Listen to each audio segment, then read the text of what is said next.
Había en una ciudad un juez que ni temía a Dios ni respetaba a hombre, y había también en aquella ciudad una viuda, la cual venía a él diciendo: hazme justicia de mi adversario. Y él no quiso por algún tiempo, pero después de esto dijo dentro de sí: aunque ni temo a Dios ni tengo respeto a hombre, sin embargo, porque esta viuda me es molesta, le haré justicia, no sea que viniendo de continuo me agote la paciencia. Y dijo el Señor: oíd lo que dijo el juez injusto. ¿Y acaso Dios no hará justicia a sus escogidos que claman a él día y noche? ¿Se tardará en responderles? Os digo que pronto les hará justicia, pero cuando venga el Hijo del Hombre, ¿hallará fe en la tierra? Señor, esta es tu palabra y tu palabra es verdad. Santifícanos en tu verdad, te lo pedimos. Amén.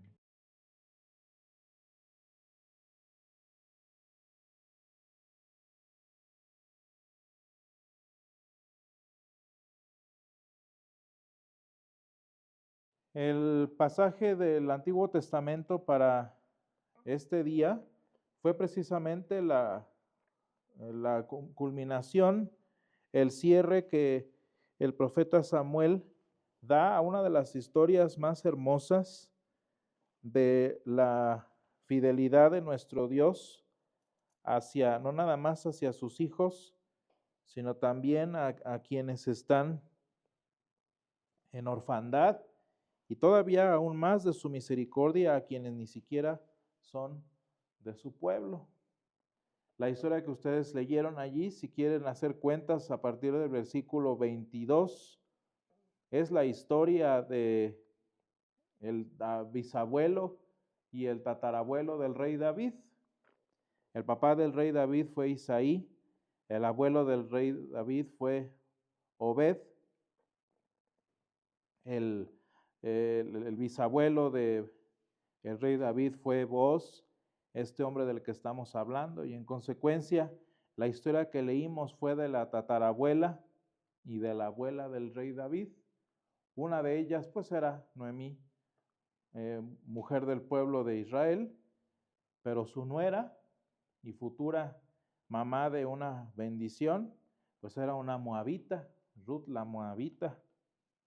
Y siempre que leemos este libro no puede faltar, como lo hacíamos hace 8 días, no puede faltar leer la confesión, que hasta el día de hoy sigue siendo la confesión de fe y el proceso de conversión entre los judíos.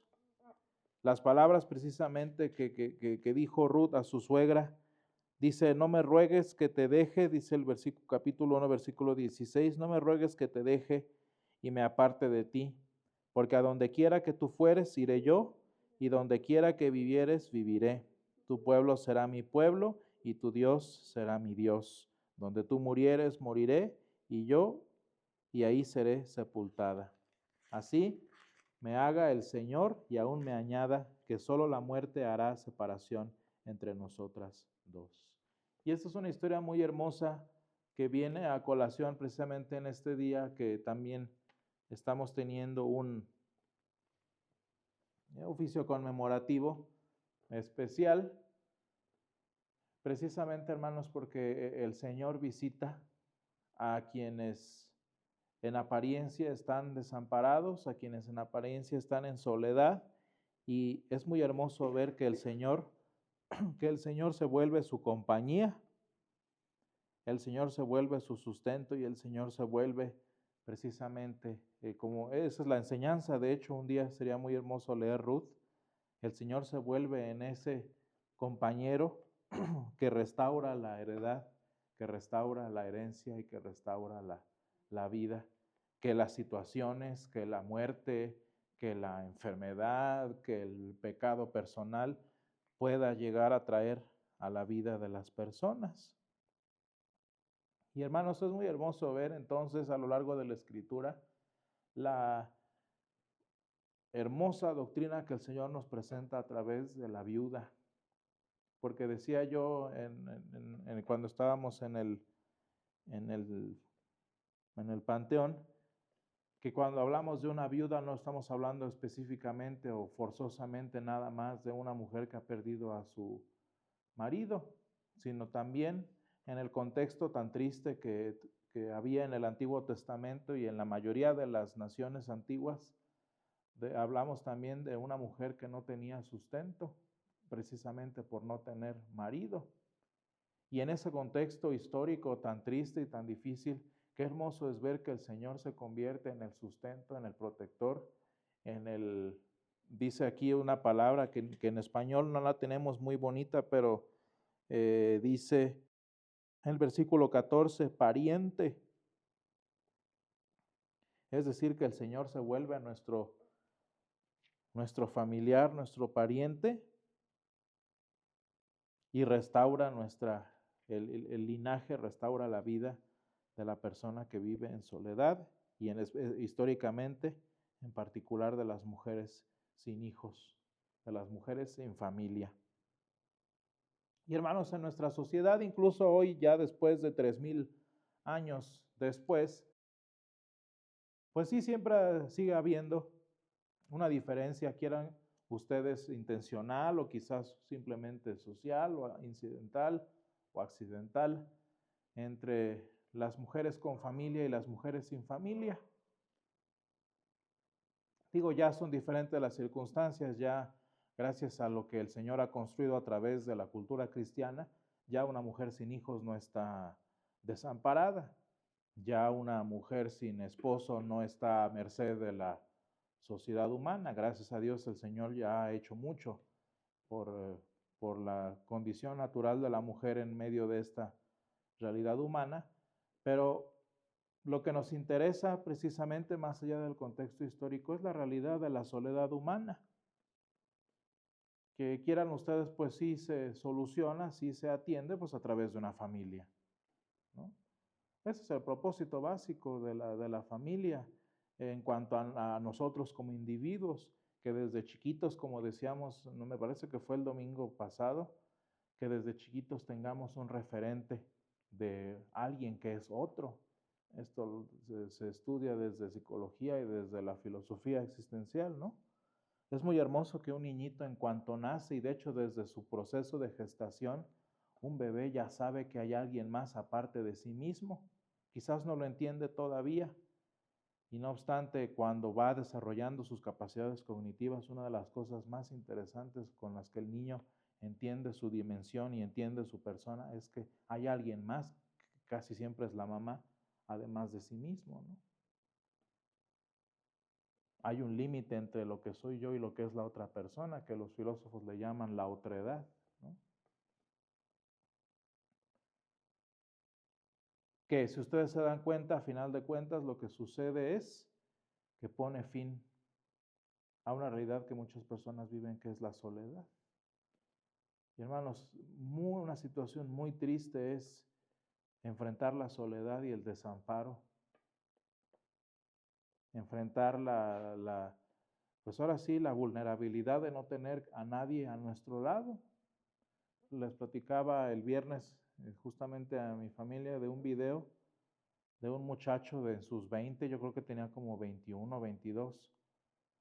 Subió un video, me imagino que posterior al fallecimiento de su mamá o de algún pariente.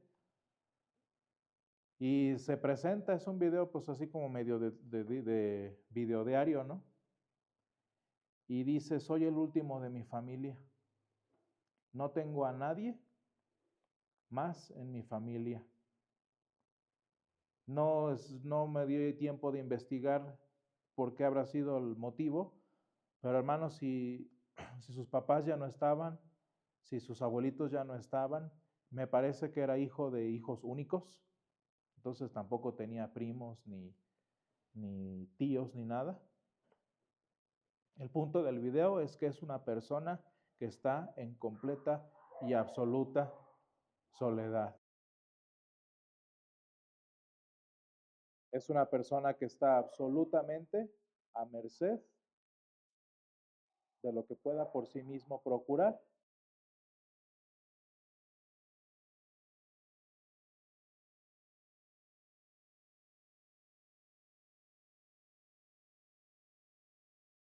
Y Cuando lo entendemos de esta manera, hermanos, cuando entendemos la soledad, una persona que está completamente sola, en donde ya ni siquiera la unidad más básica de la sociedad humana, que es la familia, existe, qué necesario es, ¿verdad?, encontrar algo que pues por lo menos lo sustituya, lo subsane o algo. Vean ustedes lo triste y lo resquebrajada que está nuestra sociedad moderna, al grado que ya las familias son ficticias. La familia de muchos jóvenes hoy en día, por situaciones tanto maldad de los papás como maldad propia, son sus amigos, sus amistades que conocen, que tienen más familia en amigos y en conocidos que en familia real. ¿Qué grado de destrucción y de desintegración familiar? Ese es el caso, hermanos. Uno quisiera decir es que siempre es culpa de los papás. No, hay veces que los entornos paternales están bien establecidos, pero es la propia rebelión y necedad personal la que hace buscar amigos en alguien que no te represente una autoridad, en alguien que no te represente un límite, ¿no? El punto es que vean cómo encontramos siempre un sustituto para una realidad que solo el Señor puede establecer.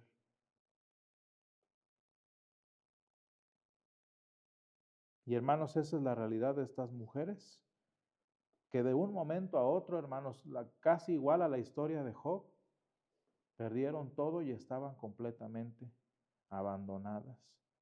Y hermanos, pensando en ellas, por ejemplo, y yéndonos a la historia del Evangelio de hoy en San Lucas 18, ¿qué justicia creen que podrían ellas aspirar estando en esa condición, especialmente en aquel contexto sociocultural? Vean qué voz, qué razón tuvo este juez injusto para darle respuesta a la petición de la mujer. ¿Se fijan? No fue ni amor a la justicia, no fue ni presión social, no fue ni responsabilidad moral. ¿Por qué razón el juez injusto le dio respuesta a la petición de la mujer? Pues nada más por hartazgo. Estaba harto de la mujer.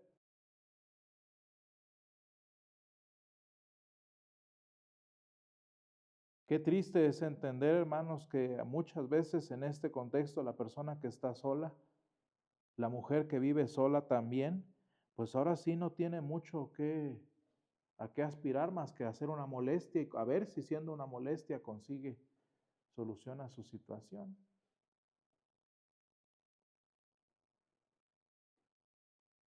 Es decir, hermanos, que para las personas muchas veces ni siquiera la justicia está a su disposición.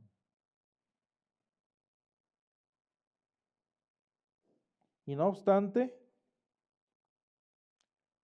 la razón por la que en este día estudiamos y meditamos sobre la historia de Ruth y esta parábola de la viuda en San Lucas 18, hermanos, es porque el Señor al final nos da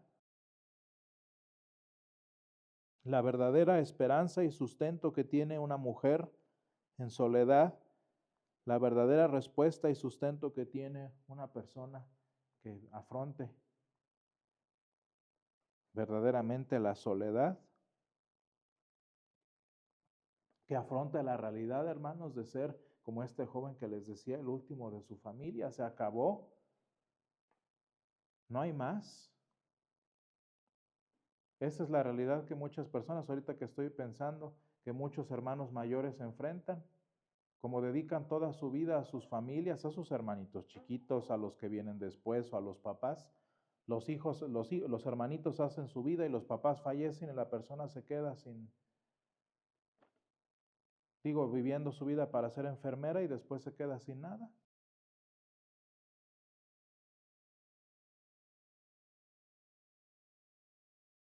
Y sin embargo dice el Señor, ¿acaso Dios no hará justicia a sus escogidos que claman a Él día y noche? ¿Se tardará en responderles? Y vean qué hermoso el versículo 8, hermanos, el resumen del libro de Ruth. Os digo que pronto el Señor les hará justicia. Y hermanos, una de las oportunidades que el Señor da a sus hijas en soledad, a sus hijos en soledad, aquellos que no tienen, no tuvieron por razones de vida, oportunidad de crear, construir sus propias familias, es que el Señor les concede un ministerio, sea cual sea, dentro de la comunidad de la iglesia, hermanos, para dar otro tipo de luz, para dar otro tipo de vida, para encontrar otro tipo de familia, pero ya no en un ambiente triste de orgullo, de arrogancia, de pretensión, como es las familias postizas que se construyen hoy en día fuera del Señor, sino una familia construida pues en manera distinta, pero por el mismo Señor que crea una familia de la manera correcta. Y sí, hermanos, pues no es una familia como la que el Señor anhela en su palabra, pero también es una familia que Él crea y que Él construye, que se llama iglesia. Y hermanos, una de las oportunidades más hermosas que han tenido muchas mujeres en soledad que no tienen familia, incluso muchos hombres que por edad, que por circunstancias quedan solos completamente, es que el Señor les da oportunidad de dar vida de una forma distinta y de tener muchos hijos. Hermanos, la historia de Ruth, no sé si ustedes ahorita leyeron el detalle, es la historia del Señor dándole oportunidad hasta al muerto, al esposo de Ruth, de recuperar de que su nombre permaneciera en los registros de Israel. Eso es bien bonito. Ya estaba muerto, ya qué esperanza tiene. Y de hecho vos, en el sistema legal que después podemos estudiar del libro de Ruth, lo que hace es restaurar el nombre del esposo muerto ¿y cómo lo hace, hermano? Esto es bien hermoso. ¿Cómo es que el hombre restaura el nombre, la genealogía del hombre muerto? Pues nada más y nada menos que a través de Ruth. Y Ruth, hermanos, no nada más recupera su familia, sino que continúa con el llamamiento para dar vida de forma normal que el Señor le había dado para ella. El Señor trajo vida en una mujer que ya no podía, porque era viuda, ella sí literalmente era viuda, ¿no? Pero sobre todo, hermanos, yo creo que la historia que más amamos los que leemos Ruth es la historia de Noemí. Porque ella, además de ser viuda, como su nuera, ya era estéril seguramente por el uso de la edad. Ella sí ya de plano no tenía esperanza, hermanos. Y hasta, vean, es una historia muy, muy hermosa leer la historia de la que en algún momento se llamó a sí misma Mara, amargura. Porque imagínense, además de por ser haber perdido su propio esposo, ella también ya había quedado a merced en razón de su edad. ¿Cómo le haces para una mujer que ya no puede tener hijos? ¿Cómo solucionas? Y ustedes digan, bueno, no, ahorita en nuestro tiempo la adopción es una oportunidad muy bonita para dar vida nuevamente, ¿no? Pero ya hay un punto en el que tampoco la adopción es una posibilidad. Digo, porque un niño necesita una persona físicamente capaz, ¿no? de afrontar. Y sin embargo, hermanos, la bendición que recibió esta viuda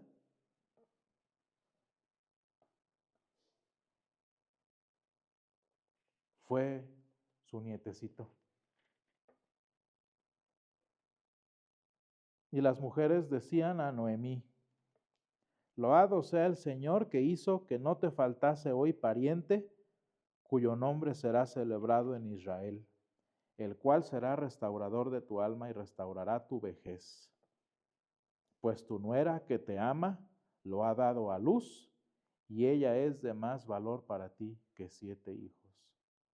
Y hermanos, lo más hermoso es que cuando el Señor visita nuestra soledad, cuando el Señor restaura nuestro quebrantamiento, lo hace mucho más y de mucha más abundancia que como estábamos antes. Y la misma historia de Job, hermanos, que el Señor le multiplicó todo lo que tenía. Qué hermoso es que el Señor le dio a Noemí una mujer tanto más valiosa que 7 hijos, una certeza tanto más abundante que habiendo tenido un buen de hijos y tener su esposo a su lado todavía. Y qué bonito el versículo 16, uno de los pasajes más bonitos del Antiguo Testamento, diría yo, hermanos, ¿no? Y tomando Noemí el hijo, ese bebecito, lo puso en su regazo y fue su haya. Y vean qué bonito, hermanos, sí, yo creo que de todas las señoritas, de todas las viudas que hay en la iglesia, este es el pasaje que las describe por la bendición del Señor. Dice, le ha nacido un hijo a Noemí. Fíjense cómo nos dice a Ruth. Le ha nacido un hijo a Noemí. Y en este día, hermanos, recordamos la vida de una mujer que en su vida, que el Señor no la llamó, que sus circunstancias no se prestaron y no tuvo hijos de su propia sangre. Pero ha tenido muchos hijos, incluso tanto más allá de su propia vida, que de haber podido ella habría sentado en sus brazos como Noemí lo hizo en su momento. Y el Señor a todos nosotros nos dará la oportunidad, hermanos, de tener una familia, de tener una descendencia tanto más grande que la que podría nuestro cuerpo físico, nuestro cuerpo biológico producir. Y hermanos, esa es la esperanza del que está solo, porque con el Señor esa soledad se vuelve en abundancia y en presencia del Señor, en tanto más. Gracias, Señor, te damos porque tú visitas a la viuda, porque tú visitas a la persona en soledad, porque, Señor, tú restauras a la persona que no tiene nada, a la persona que ha perdido todo, Señor, a la persona que no tiene futuro, que no tiene sustento, y tú, Señor, te vuelves restaurador de su alma, tú, Señor, también te vuelves sustentador de su vejez. Y gracias te damos, Padre, porque a través del ministerio cristiano que nos das de evangelizar, tú, Señor, hasta la persona más sola, hasta la persona con menos hijos, Señor, le das la oportunidad de dar vida de una forma que muy pocos pueden, Señor. Gracias te damos porque en esta mañana recordamos y celebramos la vida de una mujer que sin hijos en su carne, Señor, ha dado muchos hijos y mucho fruto, Señor, a través del ministerio de infantes, Señor. Gracias por todos esos niños, Señor, que le concediste a tu hija Leticia, que le concediste, Señor, ser una mamá espiritual para cada uno de ellos. Gracias, Señor, porque hay muchos ahora hombres, ahora mujeres, Señor, que cantan tu nombre y celebran porque fueron concebidos, Señor, en el ministerio de esta tu hija que hoy celebramos. Y Padre, te rogamos también por las personas que continuamos hoy sin hijos, que continuamos quizás hoy también en soledad. Te pedimos, Padre, que nos permitas tener descendencia como las estrellas, de la misma manera, Señor, que le prometiste a Abraham, sin siquiera haberlos tenido todavía, Señor. Ayúdanos a dar vida, ayúdanos a traer frutos y a, Señor, ser madres y ser padres de multitudes, Señor, para tu gloria. Gracias por esta familia que nos das, que se llama iglesia, y porque, Señor, en tu consuelo y en tu sustento podemos recobrar nuestras fuerzas. En el nombre de Jesús, amén.